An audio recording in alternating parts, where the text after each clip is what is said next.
એ બાજુ હુનાસા કન્ઝ્યુમરના જો નંબર્સ જોઈએ તો અહીંયા આ નંબર્સ માર્કેટને ઘણા ગમ્યા છે.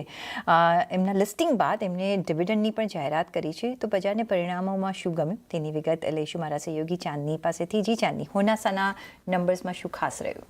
જી, જે રીતે તમે જણાવ્યું કે ઘણા સારા નંબર્સ બધા જ ફ્રન્ટ પર કંપનીના આપ્યા છે. તો ચોથા ત્રિમાસિકમાં સારા નંબર્સ તો છે, એની સાથે સાથે લિસ્ટિંગ બાદ સૌથી વધુ એબિટા અને નફો કંપનીએ આ ક્વાર્ટરમાં પોસ્ટ કર્યો છે.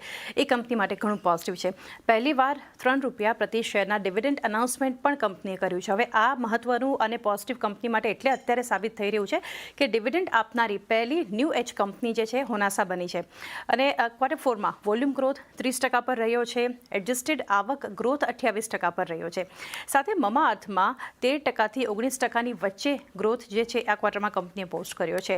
અને યંગર બ્રાન્ડનો ગ્રોથ 40%થી વધુ રહેતો આપણે જોઈ રહ્યા છીએ. આ ઉપરાંત જે મહત્વનું છે, જે પોઝિટિવ નંબર્સમાં છે, general trade growth 30%, e commerce growth 20% પર રહ્યો છે. આ બધું પોઝિટિવ છે નંબર્સના ફ્રન્ટ પર. ઇન્ટરનલ્સ પણ તમે જુઓ તો ઘણા પોઝિટિવ છે. પરંતુ કોનકોલની જે મુખ્ય વાતો છે એ હાઇલાઇટ્સ પણ ઘણી મહત્વની છે. હવે કંપની મેનેજમેન્ટ અહીંયાથી જણાવી રહ્યું છે આવનારા 5 વર્ષમાં હાઈ ટીન કેગર ગ્રોથ મેળવવાનું તેઓ ટાર્ગેટ રાખી રહ્યા છે. માર્જિન્સમાં 500 બેસિસ પોઈન્ટ સુધી સુધારાનું લક્ષ્ય, આ ઘણી એક મોટી અને મહત્વની વાત કંપનીએ કોનકોલમાં જણાવી છે. અને દર વર્ષે 100 બેસિસ પોઈન્ટના વધારાની આશા એમણે વ્યક્ત કરી છે.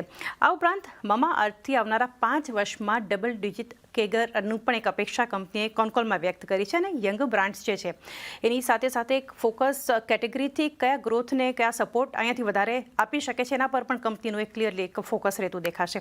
હવે આ બધું નંબર્સ અને એની સાથે સાથે કોનકોલની ડિટેલ્સ હાઇલાઇટ્સ ઘણી પોઝિટિવ છે. પરંતુ અહીંયા મલ્ટિપલ જે બ્રોકરેજ રિપોર્ટ્સ છે એ પણ બુલિશ છે. CLSA જોઈએ સૌથી પહેલાં તો હુનાસા કન્ઝ્યુમર પર તેઓ આઉટ પરફોર્મનું રેટિંગ આપી રહ્યા છે અને 434 પ્રતિ શેરના ટાર્ગેટ આપ્યા છે.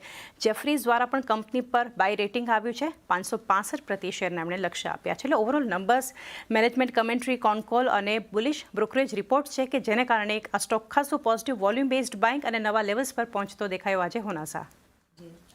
યસ, હુનાસામાં આપણે નજર કરો અત્યારના નિયરલી તમને 9.5%ની નજીકની અહીંયા તેજી દેખાશે.